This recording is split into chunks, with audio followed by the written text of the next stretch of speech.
Go ahead, Norm, run it.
Hello, everybody. Welcome back to another episode of the Church Nerds Podcast. And of course, I got my fellas on with me. We got Norman Heath, Pastor B, and Darrell Walls. Make sure you like, comment, and subscribe to the Church Nerd pages.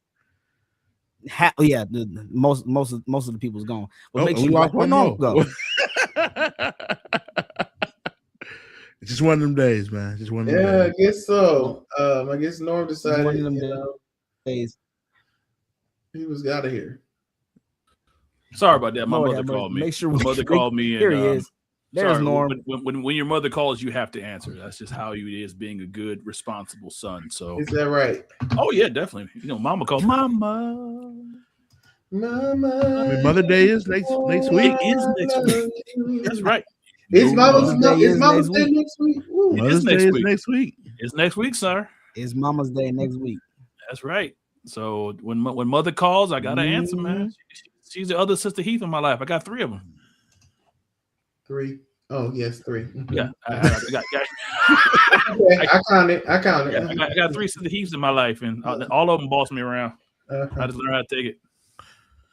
Yeah, that's all right, Norm. It's okay. The Lord's gonna bless. Right. See, Aunt Delphine, she's with me.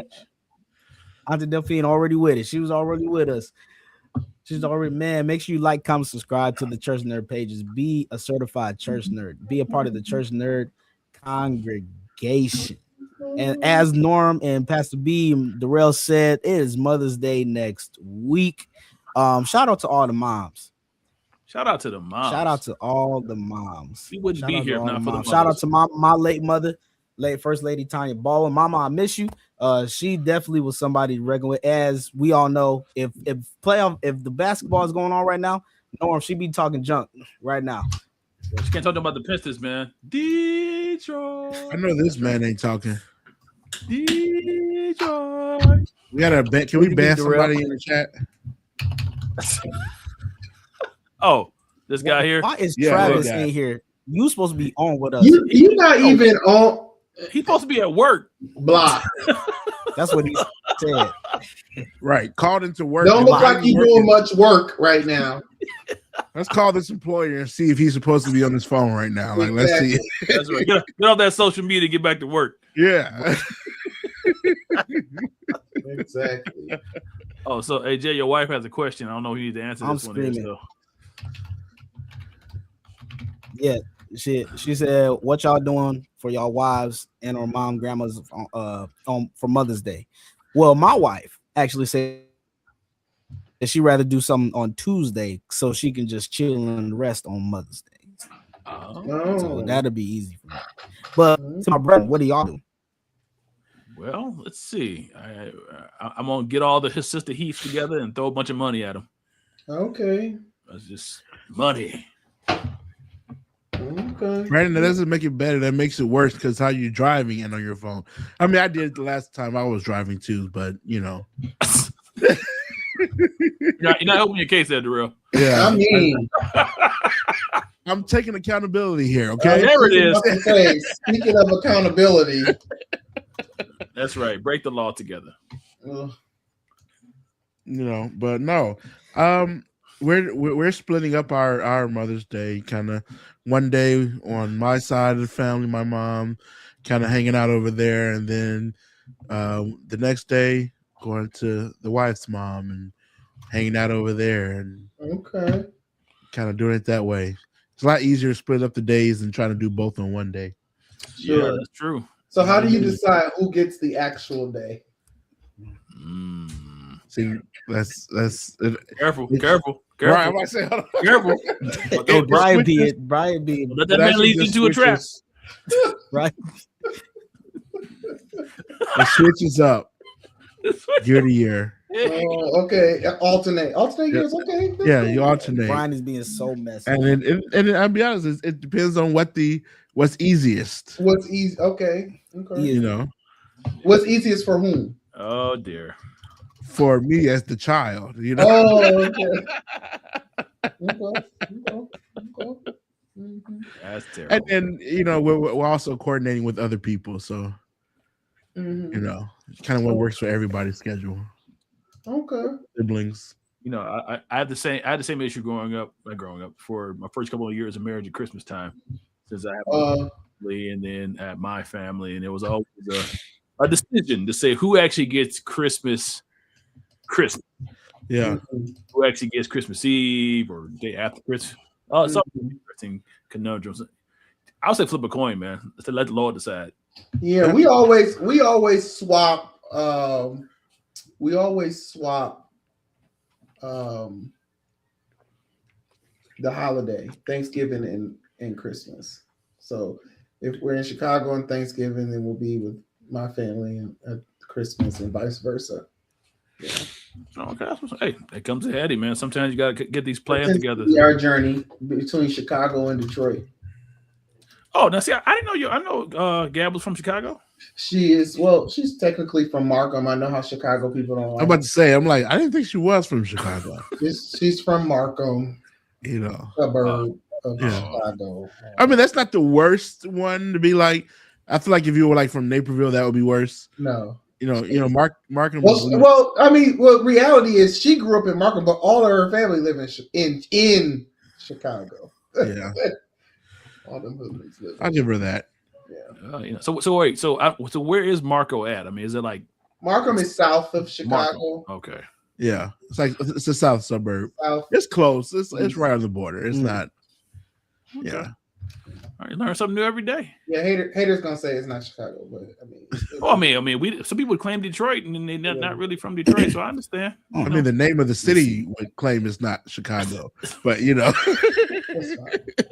You're like, yeah, I'm from Detroit. Where you from? Bloomfield Hills? That ain't Detroit. That's not Detroit. Or Southfield. Well, Southfield's North Detroit. That's close. So that's Markham to Chicago. Or Southfield. Markham is Yeah, to Chicago. it And is. Southfield Southfield's is to Detroit. It's like North Detroit. I mean, Yeah. if the taxes were the same, it'd be the same city. Mhm. Good.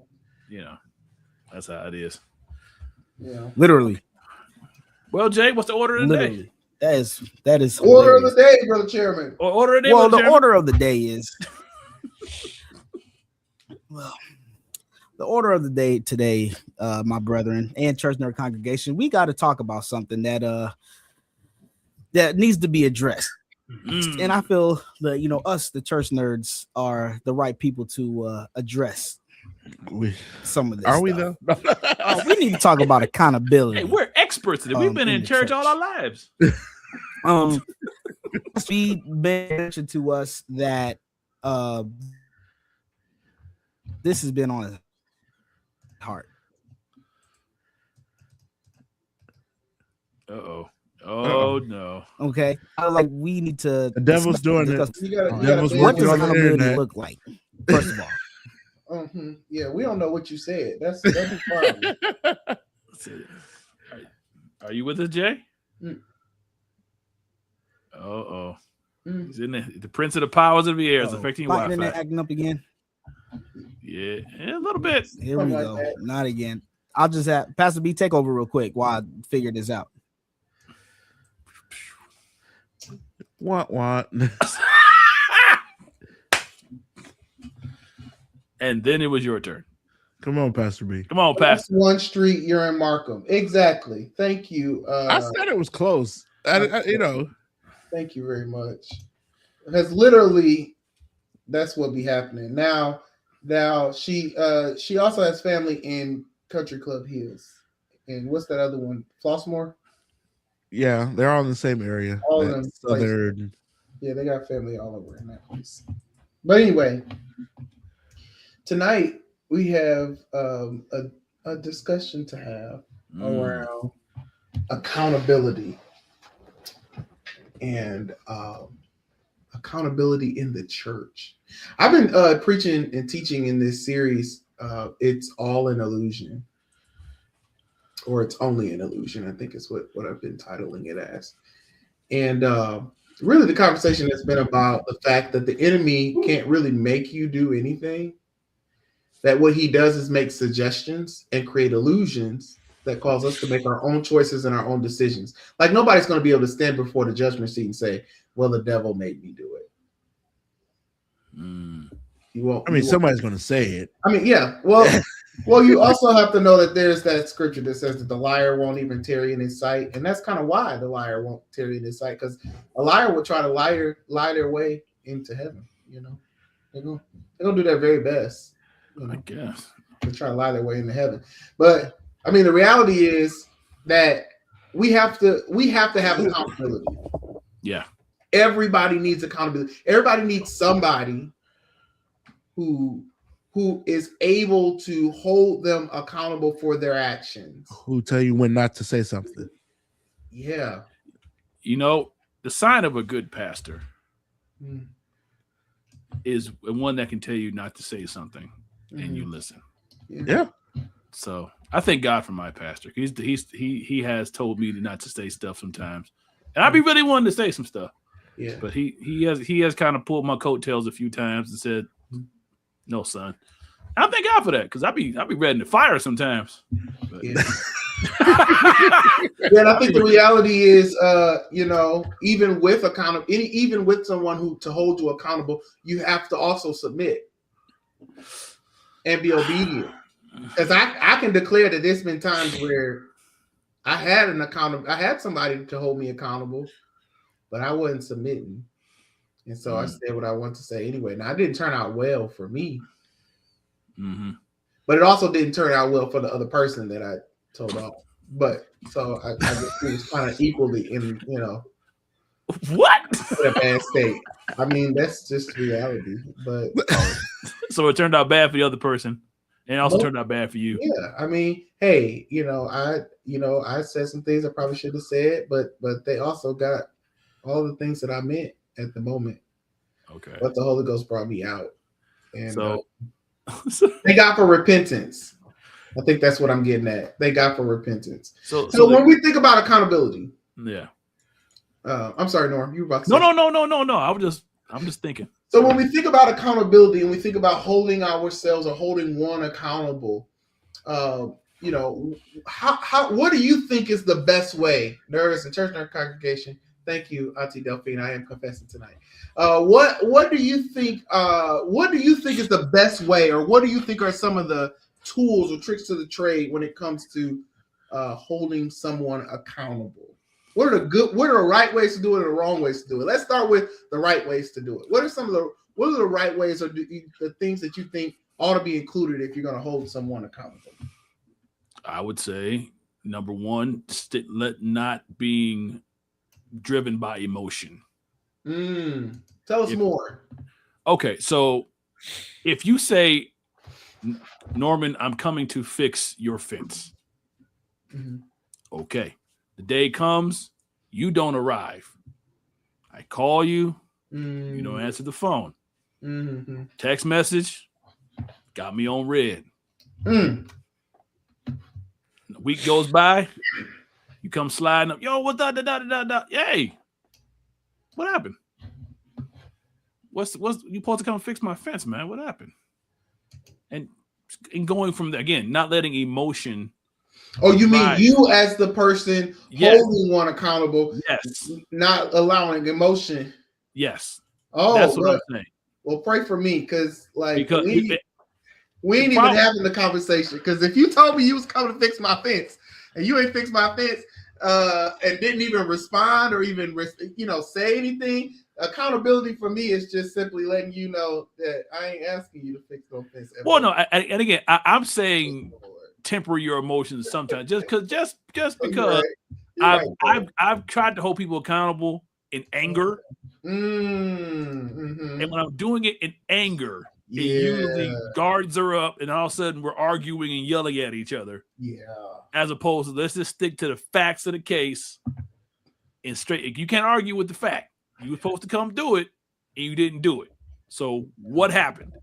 Now, and if money's involved, that's a whole different situation. Because now you're messing with my money, and I might get a little bit emotional at that point because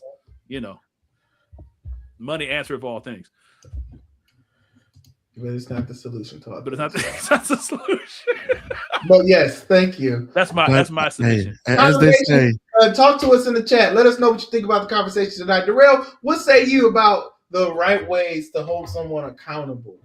I think the main thing has to be, and then we've said this in other conversations and things, it has to be have a relationship with the individual that you're holding accountable.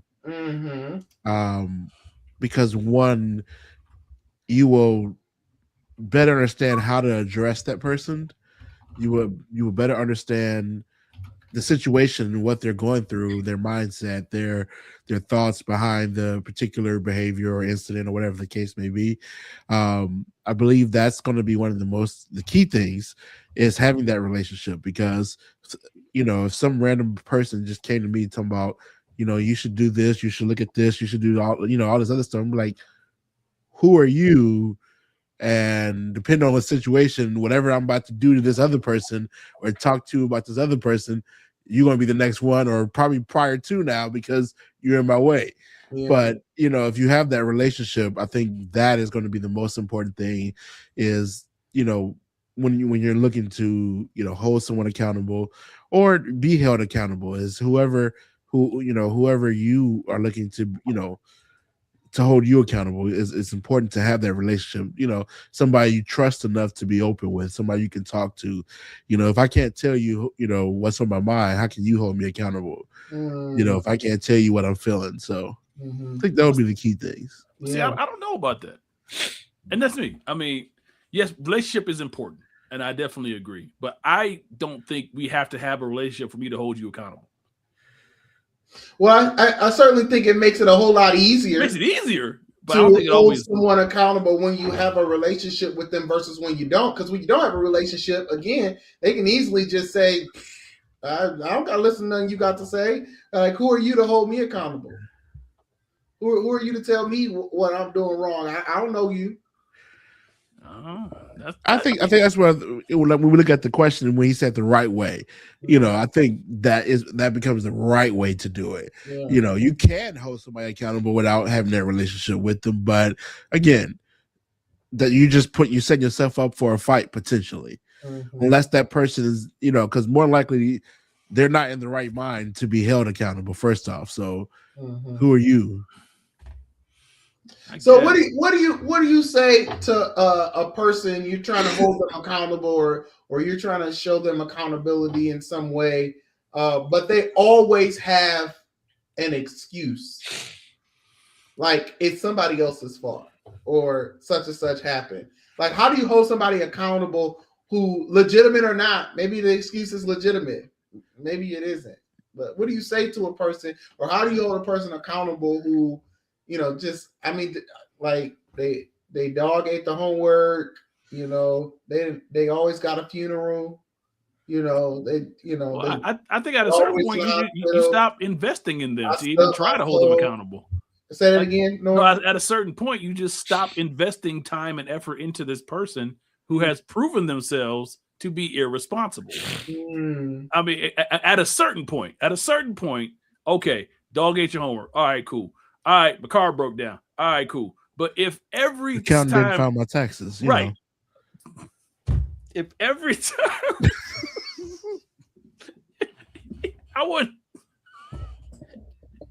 it wasn't fraud. I just didn't pay. No, Right. if every time I come to you, thank you, didn't steal. If every time I come to you to have this situation, I invested time and effort in you, and you have let me down, at a certain point, I'm now contributing to the fact that I'm letting myself down. I'm investing in someone who has proven themselves not to be able to be accountable. Mm-hmm. So, I mean, at a certain point, you need to say, you know what? I'm done.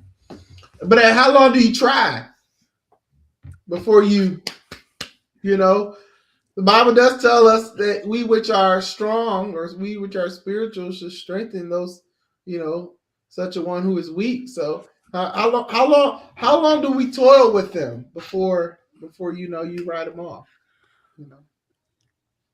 I don't know. 7 times 70. I mean, that was the first thing that came to my mind. But I was like, it's like no, because like the human in me, the mortal human Norman in me that makes me. After about 2 or 3 times, I'm done. Now I'm not gonna kick you out of my life, but I'm not gonna just keep investing time and effort into someone who has proven themselves and not even willing to change. Mm-hmm. Once bitten, twice shy. That's the old phrase come from. Now, obviously, this more spiritual side of things, and would say that you don't want God to do that to you. God didn't throw you away. Yes, and that's true. So I can't fight that logic because I messed up plenty of times. Yeah. So I don't know. I don't know when enough's enough. Brandon, the pastor here, that man Brandon Travis, who drives and texts. I'm saying that's a long message to be texted while driving. I hope he's at a red light. I hope you pulled over to the side of the road before you sent this message. Church Nerd does not condone texting and driving. Not at all. But I think there's a good point here, right? So, what is the goal in your accountability? Is the goal that you are trying to embarrass them? Because we have definitely utilized or weaponized, and when I say we, I'm using the royal proverbial we. As a people, we have weaponized shame in our churches, and some churches have weaponized shame. So I'm gonna shame you into doing the thing, which isn't really biblical.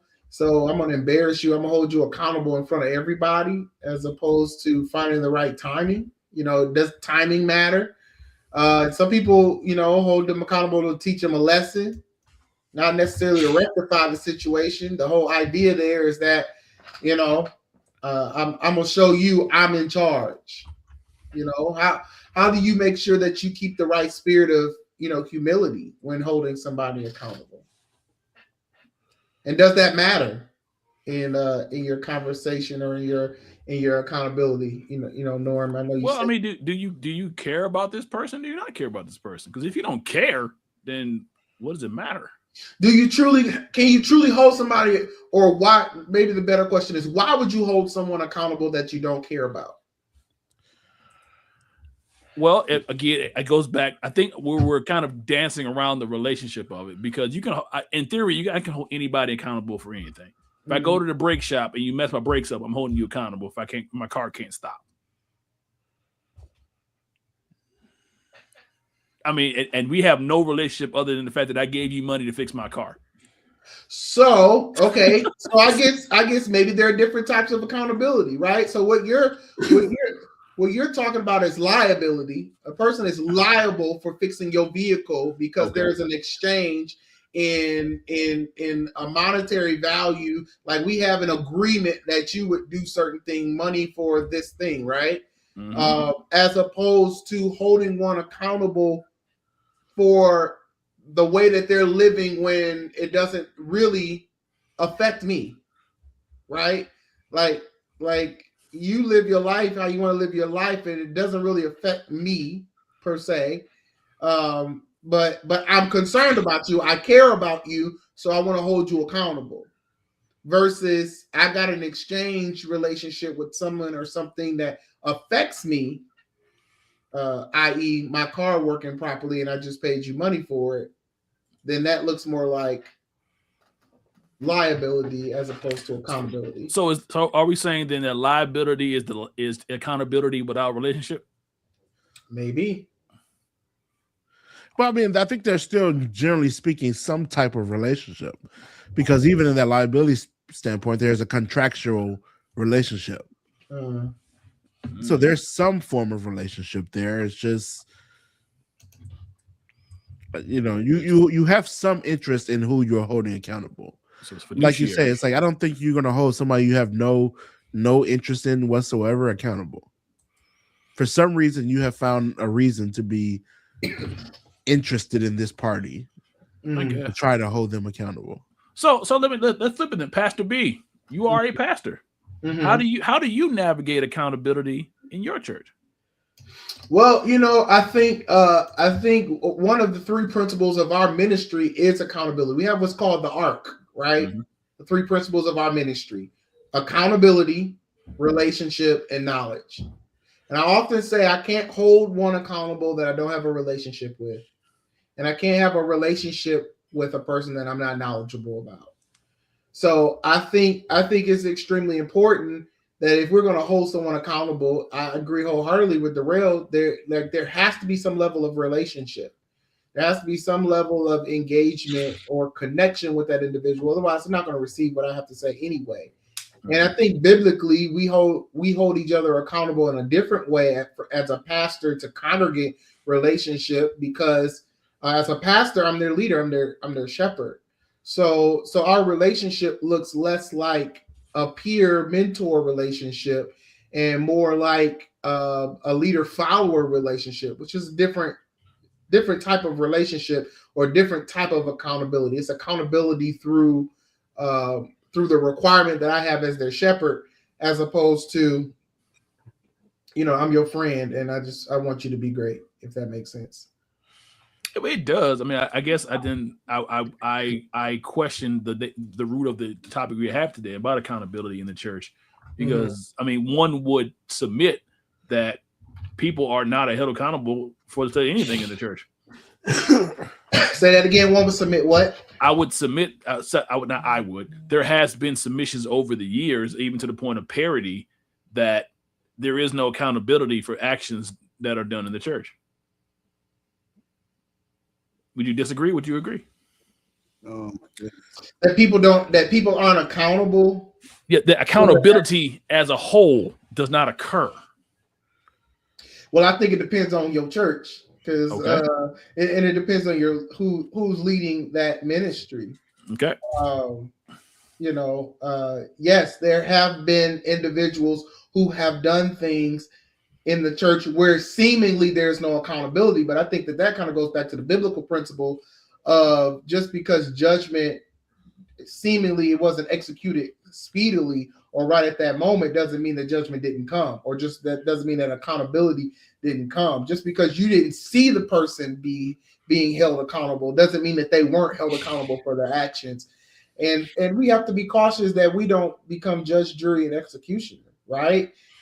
Grace is a thing, right? Shall we continue in sin that grace may abound? God forbid. But grace is a thing. It is something that is extended to people, and we're gonna want it. And so you gotta treat people like we want them to be treated. We never know when we're gonna be the one standing in the need of some grace, and we ain't extended none. So we gonna get back what we give.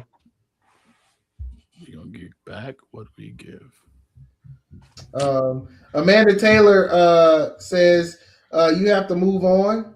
Ask God to give you. Okay. Let me. You have to move on. Ask God to give you the grace to forgive for real. Trust Him and move on. If a dog shows you he is a dog, then he's a dog. All right. Keep the love. Next.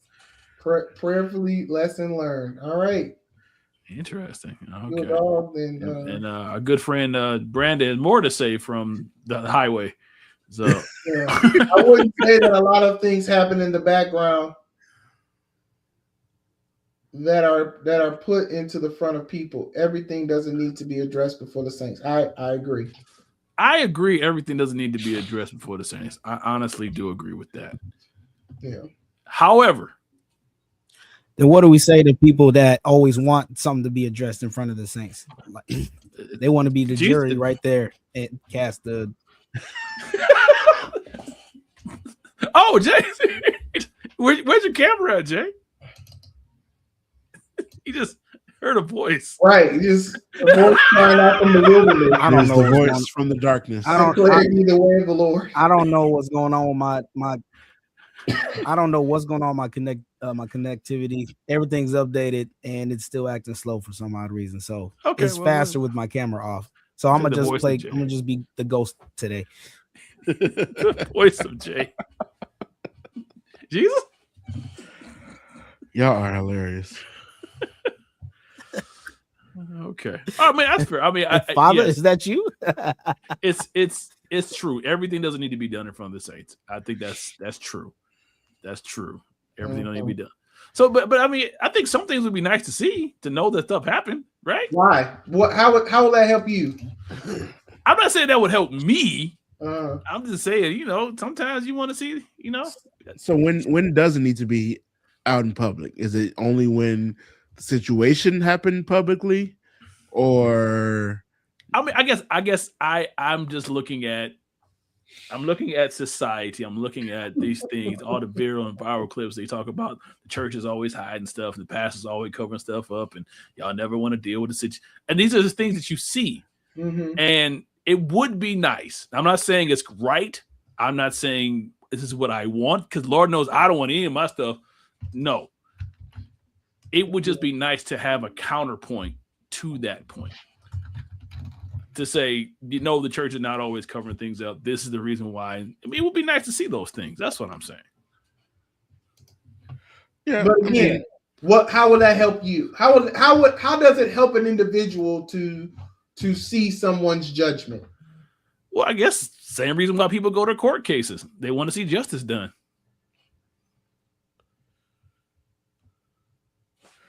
So wouldn't that just be then they have a lack of trust? I would, maybe so. Again, I'm not saying I agree with any of this, but you cannot deny that the thought doesn't exist. Yeah, I've seen situations in the church where it's like, oh, this big scandal happened, and it's like nothing. You hear about it, you know, when it comes up, but then, you know, the next thing you hear is, you know, maybe sentencing and things like that, and it's like, oh, but what happened within inside the church? What happened? Did they do anything, or, you know, how was this handled? And nothing's ever said or done. But, you know, you just wonder why. That's how people feel when they try to crucify PKs. Yeah, I When mean, the again, I'm pastor don't not get on their children. People always want to try to sacrifice them. Yeah, I'm not advocating that we crucify people in the middle of the front of this church and we got to bring everybody to the front and we got to lay all that. I'm not advocating for that at But all. you know, that's what we used to do. That's right? what we used to do. That's what I'm saying. We used to do that. Thank the Lord we don't. We used to have a sign out on the bulletin board of all of this fellowship folks who got pregnant out of wedlock and who got caught in fornication. We would put it up. We would put it up on the board. You know, was that accountability or was that shame? Or was it both? And can it truly be accountability if shame is involved? Can it be accountability if shame is involved? That's a good question. Shame is involved. That's a good Is question. shame biblical? Norm, put my wife's question up there. Is shame biblical? Okay, well, the voice wanted me to put his wife's questions up here. So. Okay, thank you, voice. How important is the accountability partner's lifestyle when they're trying to hold you accountable? Because people don't like to take advice from those who don't live an exemplary life. Well, I mean, there's the scripture for that. You know, get the beam out get the mote out your eye before you come trying to remove the beam out mine. Because the reality is, as long as you got that mote, or it's just the other way around, get the beam out your eye, my eye. I got a beam in my eye, you got a mote in your eye. I'm going straight up tear up your eye, trying to remove that little mote, because I can't see out of my eye at all. You at least can partially see. And here I'm going, I got this beam in my eye, and I'm over here trying to Leave my moat alone and go clear your boat so your beam so you can actually help me remove my moat without tearing up my eye. That's interesting. Yeah, I believe the main problem is people don't like to sweep across their own front door before because they always getting all the people. Trying to sweep around my that's one of them. See, y'all had to go one of them songs from them. What do you call them groups? I can't even think of it now. Quartet groups that I can't stand. Sweep around your own front door. What? I forgot Darrell said he can't stand quartet music. Can't stand quartet. So need to have that. What? Wait. Pause. Why don't you like quartet music? Sorry. I don't know. Norm, I want to apologize, Norm. I want to apologize for us crucifying you saying Ricky the overrated. We forgot that Darrell said he can't stand quartet music. Yeah, I'm not a fan of quartet foundation music. In the church. Andrew, what's wrong with Darrell? What's wrong with him? I mean, I can respect Darrell not liking quartet music. I can respect. That's his choice. He doesn't like quartet music. Like I can't respect Ricky Dillard being overrated. I don't respect. See, no quartet. Look at a fellow musician. He can't stand it either. I don't know how y'all can be musicians and not like quartet music. What's wrong with y'all? It must be a Chicago thing. I mean, you don't have to like it. I mean, I'm sure Darrell has a very good. Darrell, why don't you like quartet music? It just never. I mean, I don't. It's just like anybody. Why do you like your music? I don't know. I just don't like it. It just annoyed me growing up. It's like it just annoyed me. Just listening to it on the radio and stuff. It's like that. Like the sweep around your own front before you sweep around. Hey, oh yeah. Here we go, Darrell. Pastor Fikes is keeping you accountable. He said the group is called the Williams Brothers. Thank you. Oh my gosh, no, yeah. See, growing up, I thought the Williams Brothers and Lee Williams and Spiritual QCs were like related to each other, and they're not. They're totally two different groups. I thought they were related to each other. Oh well. Didn't listen to either one of them.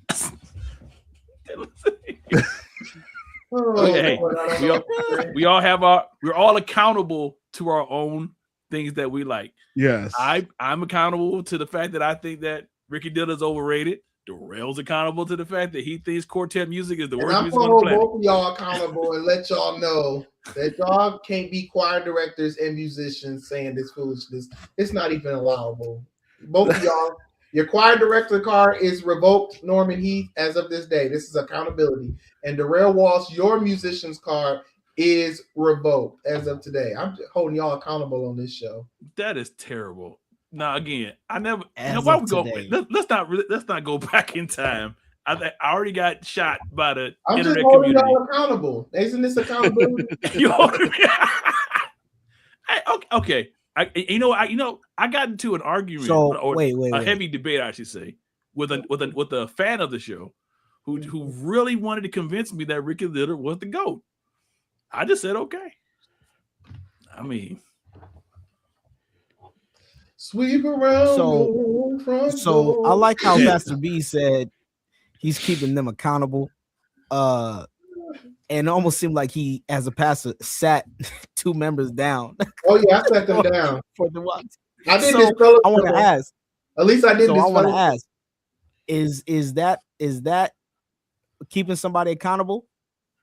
Sitting them down from their position? Well, okay, just for clarity, certain churches call these different things. Some people call it being sat down. Some people call it silence. You're right. Some people call it, put on a break, ministry break or pause. I do. I'm sorry. Go ahead, Jay. That was me, but I always do you think it's biblically correct to do those things? Biblically correct to do what? To do like you say, like get in front of everybody and sit them down and do Well, I think personally, this is Pastor B's personal appearance. I think we have theatrics sometimes. I think we add antics and theatrics because the truth be told, some people be in their flesh when they be doing some of this stuff. It's not that they are being spiritual. You can tell it's the flesh because I often say God's voice, or I've heard it said, I don't say it, but I agree with the statement that God's voice has no sin in it. And you can tell when what a person is doing has sin in it. If it ain't helping a person, if it don't exude love and compassion and concern, and love doesn't mean condoning, love doesn't mean going along with, because that's not accountability either. But love covers a multitude of faults. And when we feel like it's better for us to blast a person, and I don't think everything deserves a comment. I don't think everything deserves a public response. Because God is able to reprimand better than any of us can. We can lead a person to help them to understand the error of their ways, but at the end of the day, the righteous judge is who's going to judge, not us. Right. I think my wife said earlier, she thinks if it becomes public shame, if public shame is involved, then it becomes bullying. Well, that's what I she would thinks. But I would think though any type of public correction elicits shame. Right? I mean, no, not necessarily. Really? I believe that you can address a matter publicly and not do it in a way that shames a person. I mean, if you're going to speak in general terms, then probably, but you can't speak specifically. Exactly. I mean, yeah. If you're going to come and say, I don't want nobody in this church to do X, Y, Z, and that's your way of addressing it, then yeah, because you're not No. Okay, all right. Because maybe I'm missing it. Maybe I'm missing it. Help me out. Educate me. I think you can say publicly that you can address a person's pause or silence or whatever we want to call it. That now, right? Without airing all of the things that cause them to need to be sat down. Okay. Because the reality is everybody don't need to know that. Okay. It ain't everybody's business. But I'm still not getting how you would address that. Praise the Lord, saints. Sister so-and-so will not be operating in what if they're in a satanic church? Then that's their business game. I don't go to satanic churches, so it don't matter to me. Yeah, I say forever back in the past. And you ain't taking me back to last week. I'm gonna hold you accountable and not take me back to a place we already left. Like what would that be? Like you were caught praying to God, exactly. You were caught praying to the Lord, Jesus Christ. Like what? So we gonna silence you because you were praying to Jesus. Anyway, you could say like sister so and so will not be operating in such space. We praying for her that God strengthens her. Do we need to announce that though, or do we just? Why does that not bring shame? Because it depends on who it is. Because first of all, it's gonna be obvious that they ain't working or operating. Okay. Right? It's obvious something happened. What happened ain't everybody's business. We praying for sister so-and-so or brother so-and-so.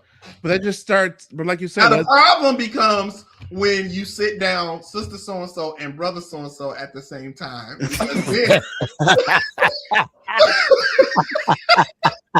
case y'all notice,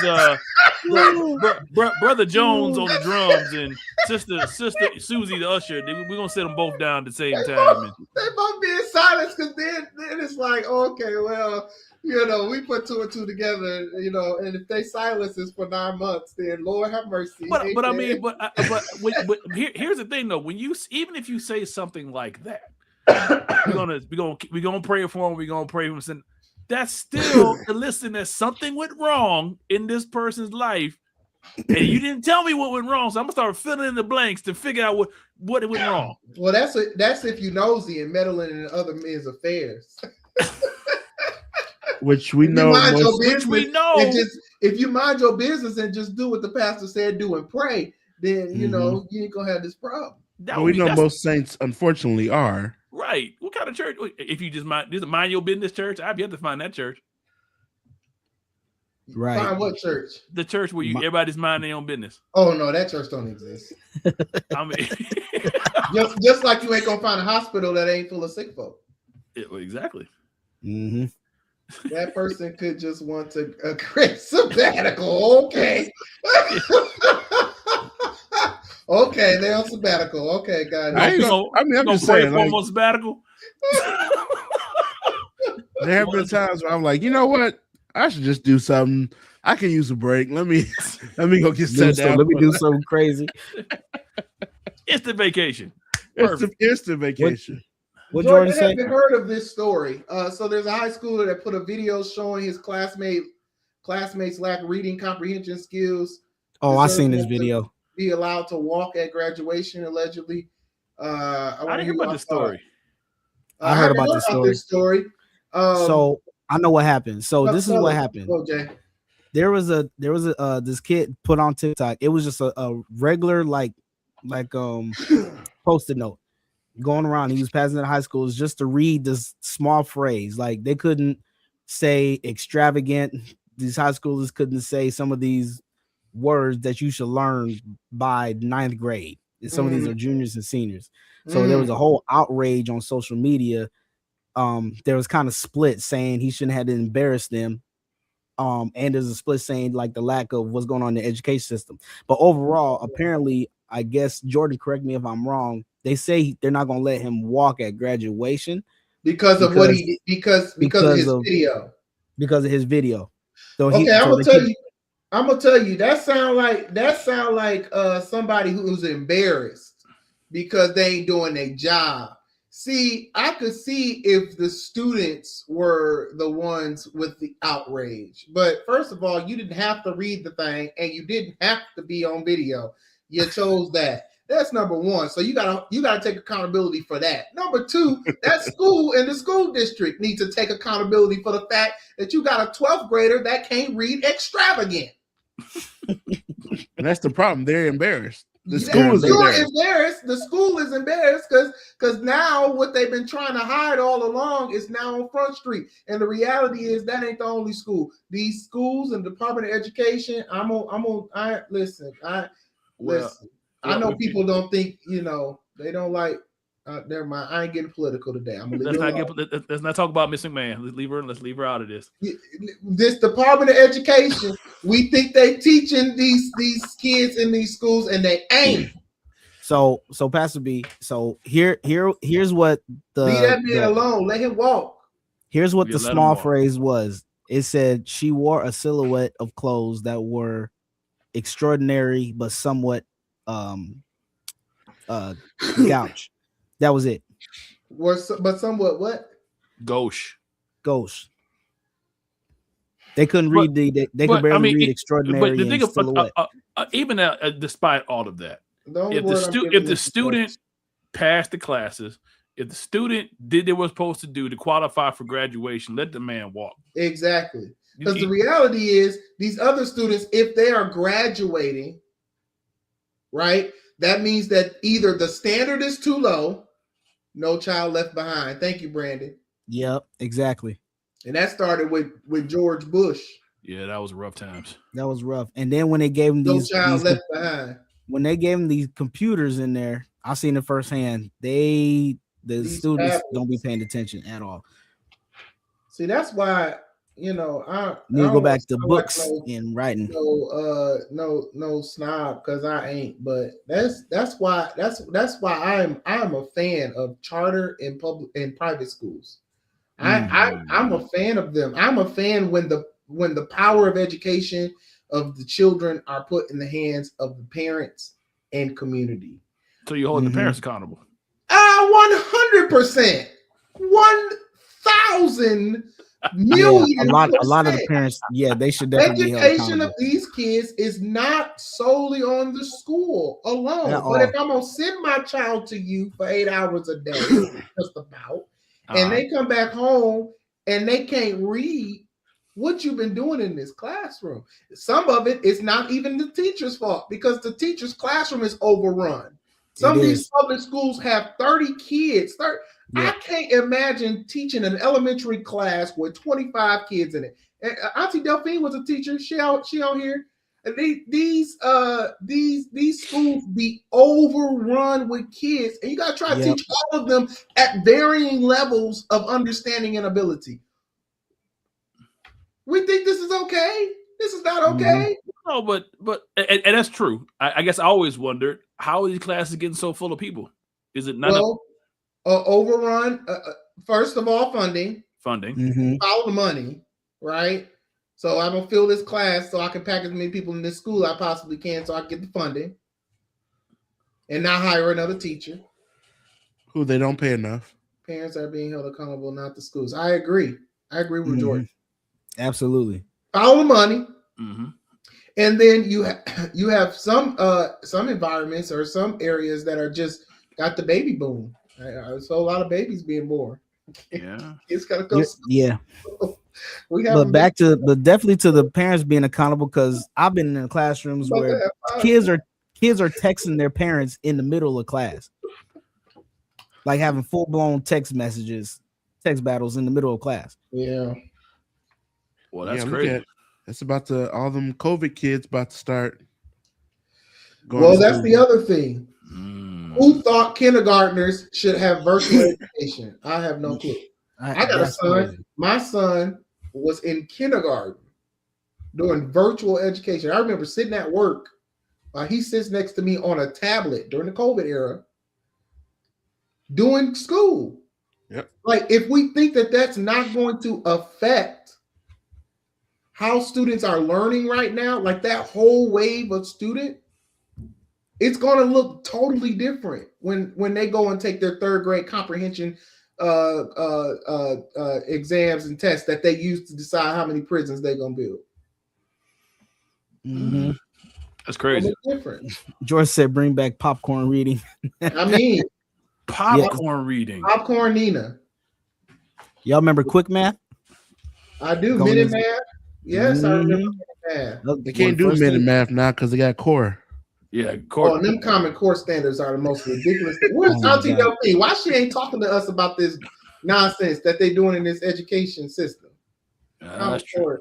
Common Core math standards make no sense to me. I was trying to help my daughter do math the other day, and I was showing her how to do basic addition, 2-digit addition, 23 plus 72, right? And she's looking at me, and I'm writing it down. 23. Under that, I'm writing 72 plus sign line, right? 3 plus 2 is 5. Yes. 2 plus 7 is 9. 95. I circle it like I was in school because that's what they used to teach us. Right? Exactly. Show your work. Did you show your work? Always show your work. He goes, "No, Daddy, that's not how you do it." Oh. Hold up, girl. I've been doing math since before you was born. This is how you do simple 2-digit addition. No, Daddy, that's not how my teacher taught me. She goes and takes the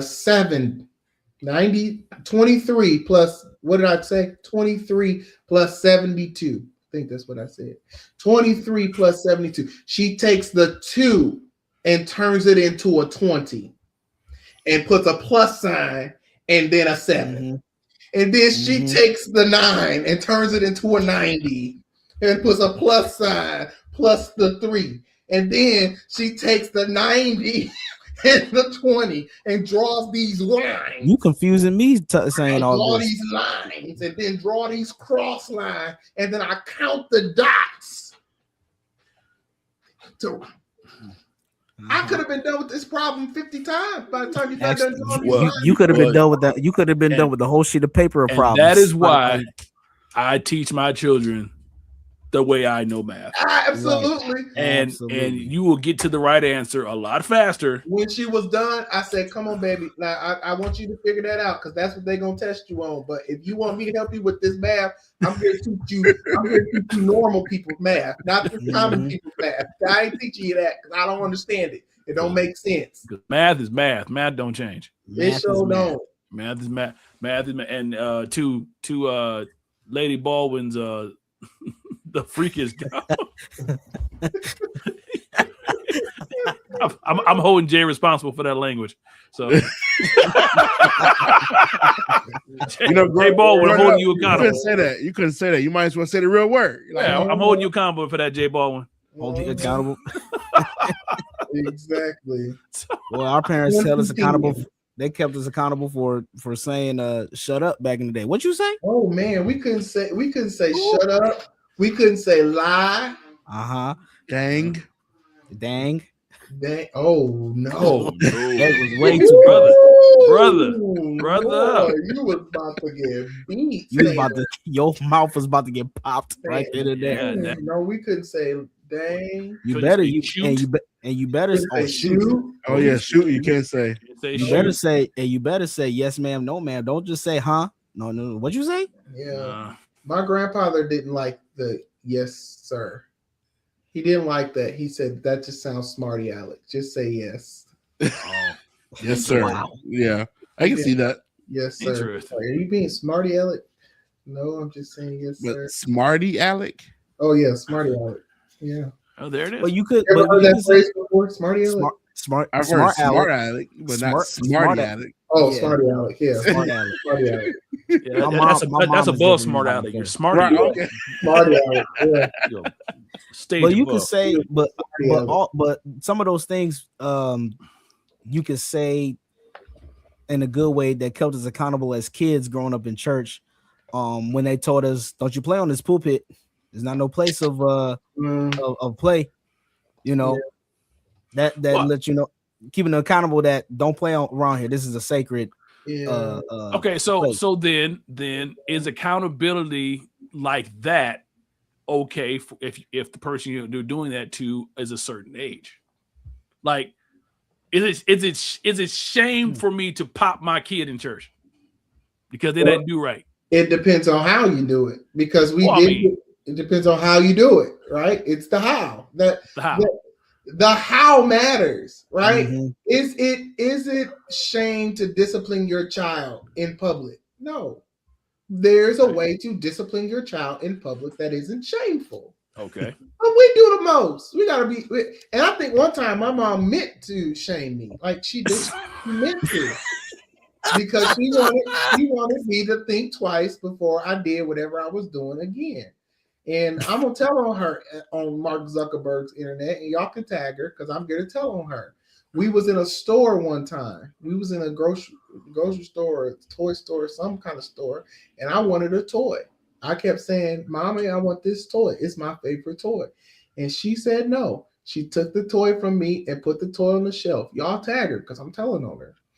And when I took the toy, when she put the toy back on the shelf, I fell out on the floor and started kicking and screaming. No, you did not fall on the floor. Yes, I did. I was kicking and screaming because I wanted that toy. I wanted that toy really bad, and she wasn't giving it to me. So I had a tantrum. I had a whole tantrum. Do you know what my mother did? She hit you with the golf cart. No. Oh. I didn't see if anybody else can guess. Anybody guess? What did my mother do? Did she throw a fit with you? She got down on the floor Had a fit with you. and started having a tantrum with me. Just I looked at this woman like, you lost your mind? She said, "You lost yours. I lost mine too." And I never did that in the store again because I never wanted to see her do that again. I can't even imagine my mother doing that. I never wanted her to do it again. When I would throw tantrums, the hand was coming. That's what she did. The hand was coming to straighten you right on up. Now one might say that shamed me. I don't know that it necessarily shamed me. I think I was the only one embarrassed. But see, I think in some instances shame can be a good thing. I think shame can be a good thing used correctly. Hey, Auntie Delphine crazy. You lost yours. Why can't I lose mine? I guess so. I mean, my dad used to tell us before we went in the store, you want to act a fool? I will act a fool along with you, right? Well, yeah, my mom would often say, you're gonna get it wherever you get lost, that's where you're gonna get it. So, we're gonna find you where you got lost. I'm gonna deal with you right wherever you decide to clown, that's where you expect me to get. Okay, so is that an example of holding you accountable to your actions? Well, absolutely, it's accountability. So it's accountability. So Absolutely. so in that, is there a room for shame in accountability? Let's define shame. Because I mean I really think it's depend. Like I can do this to my children. Shame is a painful, often unconscious emotion involving intense negative self-evaluation. Okay. A feeling that one is inherently flawed, unworthy, or defective. I think we're using the wrong word.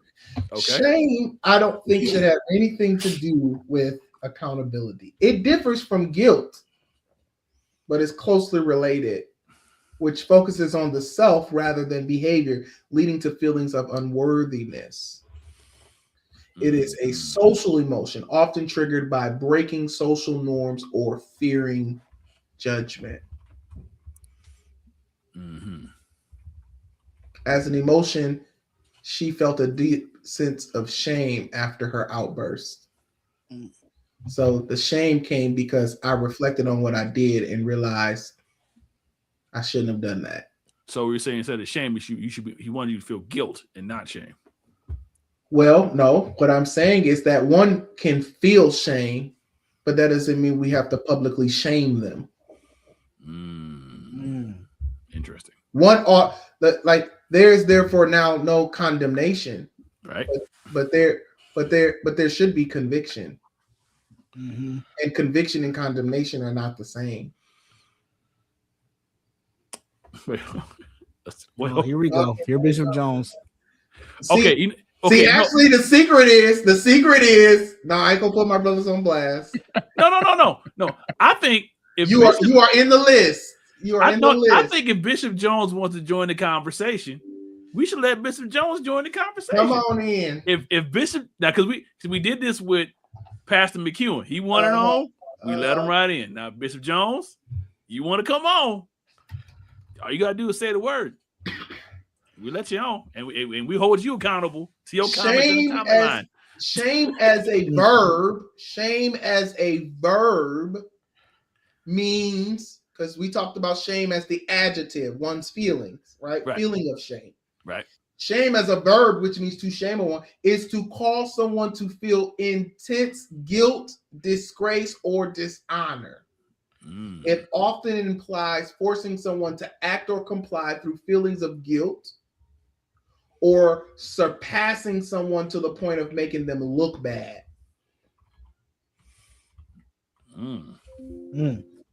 They shamed him shamed him into paying his debts. Okay. All right. So good. So then let's address Nina's question. Can you have guilt without shame? Well, technically they're one and the same. So when one feels guilty for a thing, they ought to feel shame as an adjective. But that doesn't mean I have to shame you because you already feel shame. So what good is me shaming you for something you already feel? Well, I mean, it's like adding insult to injury.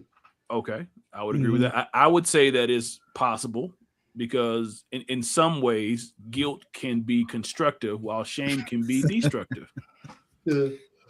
But that's I didn't think about Game of Thrones. What I thought about was the movie Shame. The movie Shame. I immediately thought of Game of Thrones. Shaft, where they see the shame. Oh, I thought you were talking about the Low Down Dirty Shame. That movie. Yeah. Well, I immediately thought of Shame from Game of Thrones. Yeah. But anyway, Norm, you were speaking. Well, no. I mean, I was just making sure we got the right movie. That was it. But I mean, ultimately, I think guilt can be functional and shame can be destructive.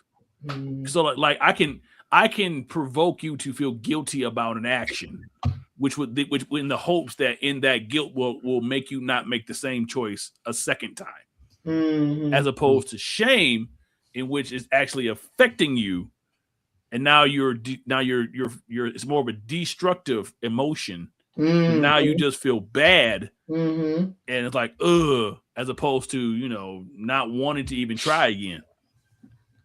So like if as a kid, I remember when I first started high school, and my father kind of saw like, okay, I'm a pretty smart guy, but I will be coasting by on just my intelligence and not actually doing the work. So what he did was he did an activity in guilt, not shame, in guilting me about my actions of doing so, which thereby provoking me to do better in what I was doing, because it was more of, you're better than this, you can do this. And he pointed to a homeless guy and he said, that's going to be your future. If you keep going down the road you're going, because you have the intelligence, but you're just not actually using it. You're trying to coast on it. Now, shame would be, hey man, you're terrible. You suck at what you do, and you're a horrible kid, and all this other stuff like that. Then it's like, I'm not even gonna want to try. So that's my really unwieldy way of saying it, just because I'm a little tired. My words are falling apart. It makes sense to me. Oh, thank you, Pastor. As long as it makes sense to Pastor B, I'm happy. I am so happy. I agree. Constructive conviction is great, as long as we are not condemning. Yes, absolutely. That's what the scripture says. I agree with Brandon. That's a good deacon right there. Yeah. Good digging, Brandon. Oh yeah, he's good digging. He's good digging out of Indianapolis campus, Kingdom Apostolic Ministry. I believe we should definitely have a part 2 to this, and we'll definitely need to have Bishop Jones Sr. to come on. He ain't gonna come on. Bishop Jones, he just talking. He ain't coming. I'm gonna guilt him into come. He ain't coming. Guilt him into coming is crazy. I'm holding him accountable. He ain't coming. Guilt him to coming is crazy. Hey, you know what? If we have our live show in Orlando, maybe he can show up then. He could be our special guest that ran last year. Hewitt came through. Bless his heart. Yes, he did. And hijacked our show. He was clowning. He was clowning that show for sure. For sure. But listen, this has been another episode of the Church Nerds podcast.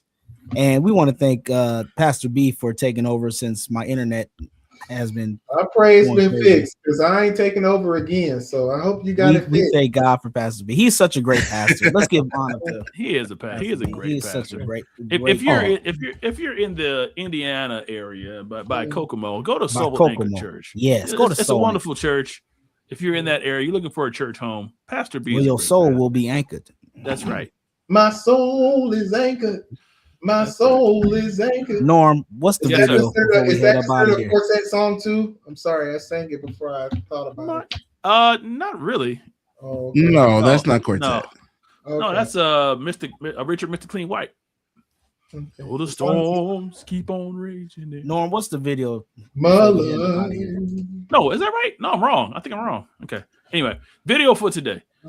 I was inspired by something Pastor B said about the story, not Pastor B, the story that came in about the person who couldn't read. And I just happen to have a video that kind of highlights, and we can kind of see. Oh boy. Is it Shilly Gilly and Mercy? Huh? Is it Shilly Gilly and Mercy? It's not Shilly Gilly and Mercy. It's not Shilly Gilly and Mercy. It's this. Read this. My brother, this is very easy. Did it